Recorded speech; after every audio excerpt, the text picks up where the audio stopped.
जिजामाता शाळा सातपूर कॉलनी येथे भारतीय प्रजासत्ताक दिन मोठ्या उत्साहात साजरा करण्यात आला आहे। यावर्षी ध्वजारोहण जिजामाता शाळेच्या कामाठी शारदाताई सोनवणे यांच्या शुभ हस्ते करण्यात आले।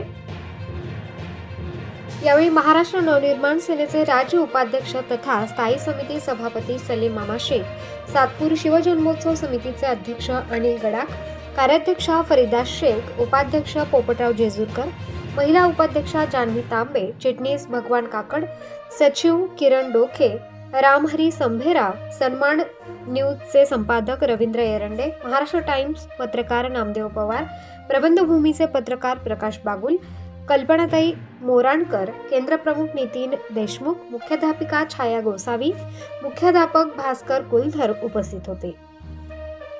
उपस्थित मान्यवरांच्या हस्ते ध्वजपूजन करण्यात आले। यावेळी सातपूर शिवजन्मोत्सव समितीतील नवनियुक्त पदाधिकारी यांचे जिजामाता शाळेच्या वतीने शाल बुके देऊन सन्मान सत्कार करण्यात आला। यावेळी सलीम मामा शेख, शारदाताई सोनवणे, पोपटराव जेजुरकर, रवींद्र एरंडे, भगवान काकड यांनी मनोगत व्यक्त करून शुभेच्छा दिल्या आहेत। जिजामाता शाळेतील विद्यार्थ्यांनी देशभक्तीपर गाण्यावर नृत्य सादर केले। कार्यक्रमाचे सूत्रसंचालन सुरेश खांडबहाले, प्रास्ताविक पुणाजी मुठे, आभार यशवंत जाधव यांनी मांडले।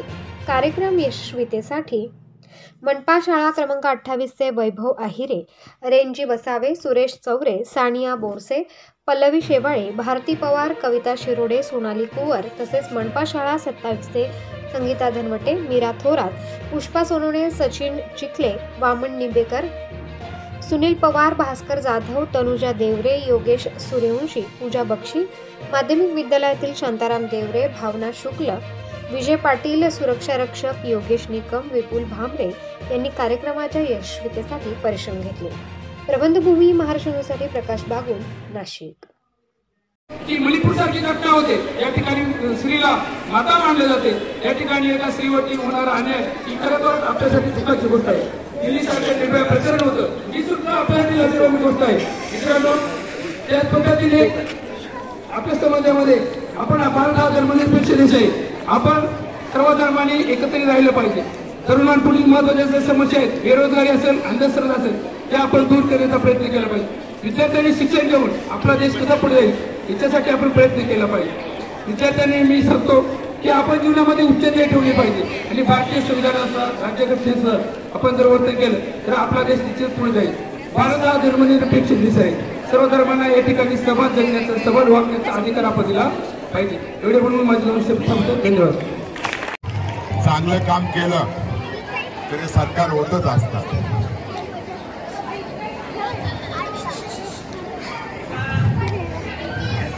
यावेळेस प्रजेच्या हातामध्ये सत्ता सोपवल्या गेली। घटना समिती होती, घटना समितीचे प्रमुख भारतरत्न डॉक्टर बाबासाहेब आंबेडकर होते। भारतरत्न घटना समिती आणि डॉक्टर बाबासाहेब आंबेडकरांनी ह्या देशाला संविधान दिलेलं आहे आणि त्या संविधानामुळे आज जर संपूर्ण जगामध्ये सर्वात जर मोठी लोकशाही असेल तर ही आपल्या भारत देशाची। याचं मुख्य कारण जे भारतरत्न डॉक्टर बाबासाहेब आंबेडकरांचे संविधान लिहिलं, या संविधानाच्या रूपाने आज आपल्या देशामध्ये सर्व जाती धर्माचे लोक गुण्यागोविंदाने या ठिकाणी राहताय, एकमेकांचा सन्मान करताय। आज आम्ही लोकप्रतिनिधी होतो, जर संविधान नसतं तर मला वाटतं आम्हाला लोकप्रतिनिधी सुद्धा या ठिकाणी होता आलं नसतं। खरं तर मी जास्त वेळ घेणार नाही। संस्थेची शाळेची इच्छा होती तर मामींनी पण बोललं पाहिजे, पण मला जास्त वेळ घ्यायचा नाही। मामीच्या वतीने पण मी आपल्याला सर्वांना शुभेच्छा देतो। मी जास्त वेळ घेणार नाही। आपल्या सर्वांना परत एकदा या प्रजासत्ताक दिनाच्या आपल्याला खूप खूप शुभेच्छा देतो आणि शिवजन्मोत्सव समितीचे जे कार्यक्रम आहे